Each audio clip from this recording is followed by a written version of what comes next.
If you're one of the legions of fans of the US series Game of Thrones, it must be very tempting to break copyright law and download the latest episode on American TV to keep ahead. Not that I'm suggesting you should. There was once talk of cutting off the internet if you behaved that way, but now not so much. A draft agreement between the content providers and the internet companies seen by the BBC suggests a new softly approach. No more will they be trying to scare the living daylights out of music and film fans. Instead, a series of polite letters to educate and inform. And if you ignore these gentle hints, well, here's our technology editor, David Grossman. The government has rather struggled to deal with digital piracy. Legislation exists in the form of the Digital Economy Act of 2010. That would allow the cutting off or strangling of an infringer's internet connection. However, legal and technical difficulties mean the policy remains fuzzy and unused. One of the big problems was the way it was introduced. It was introduced in the wash-up period at the end of the last Labour government. There was no real debate of it and it was forced through. Internet providers and the entertainment industry have got together to hammer out a new approach about what should happen to copyright infringers and who should pay for the system. The BBC has got hold of a draft. It's not agreed, but does point to a less severe approach.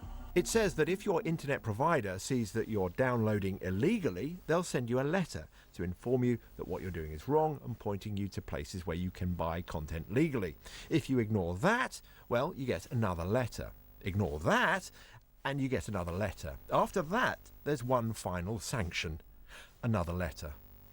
People are going to be collecting information about alleged criminal or civil offences and storing that information for some time. And I think we really need to know more about that. It's a pretty extraordinary thing for somebody to be doing, whether or not they're going to use that in court proceedings in the future.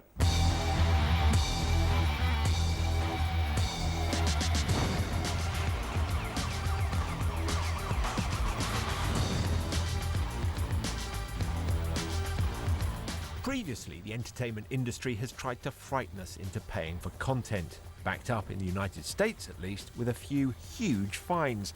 One student told to pay $675,000 for downloading music. But has this proved counterproductive? I've always wondered if going after music fans really is a good idea. This really is an issue, I think, of consumer education. And they do say that the point of these letters is to inform people about what's happening. And I think a better way to do it would be for the major record labels to declare, take out big adverts and declare that they are going to pay artists 50% of digital royalties on albums that have recouped. And then recruit artists to come forward and say, look, you know, I've been making music, you like my music, would you support me? I think that would be a much better way to educate consumers rather than sending them these pathetic little letters. Rather than taking every downloader to civil court, the people who make the music and the movies are now trying to make their content available easily and cheaply on legal sites like Netflix, Google Play and Amazon Instant Video.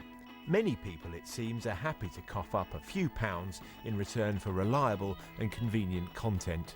It's just absolutely every reason to use the commercial services, which are just hugely better, hugely more convenient. And of course that's what's happening. People are not choosing the free but dreadful services. They're going for the slightly quite low cost but really easy to use ones. Meanwhile, the entertainment industry continues to go after the illegal file sharing sites, trying to starve them of advertising revenue.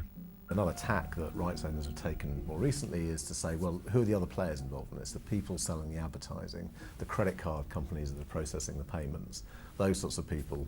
Are they players involved in this? Can we squeeze them in some way? It's the world as it is, not as we'd like it to be.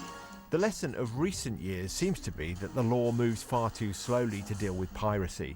The only thing that may have a hope of keeping pace with technology is technology. David Grossman. Well, I'm joined by the musician Tinchy Strider and the technology writer Milo Yiannopoulos.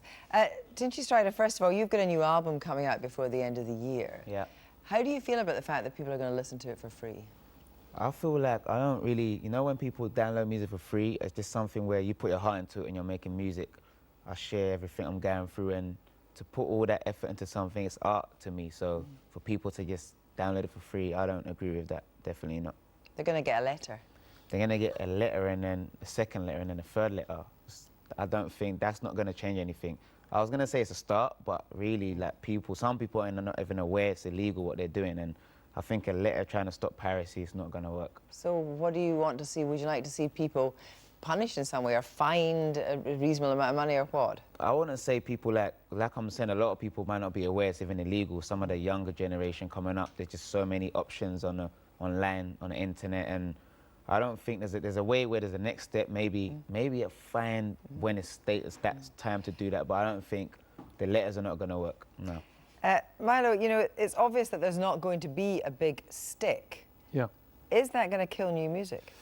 No, I don't think so. I mean, artists are in a really difficult position because on the one hand, they don't want to punish their fans. They don't want to punish the people who love them, who might buy tickets for their concerts. But by the same token, you know, the floodgates are now open. And there is no way that people are going to stop the flood of piracy. I can't see it killing new music. There's plenty of money around in the music industry. What the labels do need to do is concentrate their efforts on making money in other ways. Have you ever downloaded illegally? No, I haven't. In the course of journalism, I've tried out some of the products that are available and then gone and bought the album, but I'm probably atypical in that regard. And Milo says it's not going to kill new music, but what if you were you starting out 10, 15 years ago? It definitely will kill new music, because if you was like starting up and new, how are you supposed to? A lot of people say, okay, do shows and tours, but only certified artists, for example, Madonna, Coldplay, they can do that where they don't need that music out you can buy and make money from that. And you kind of need to make money to carry on making music, because, you know what I mean, like the blueprint of how it started, music is to sell. But you heard Billy brag there, and also, for example, Radiohead tried out a new model where they, you know, said pay what you want. I mean, are you going to try and appeal to people's better nature? As in to pay what you want? Nah, personally, I wouldn't. So what's going to happen then? Well, I mean, people get bored when gay men start banging on about Madonna, but I will just for a second.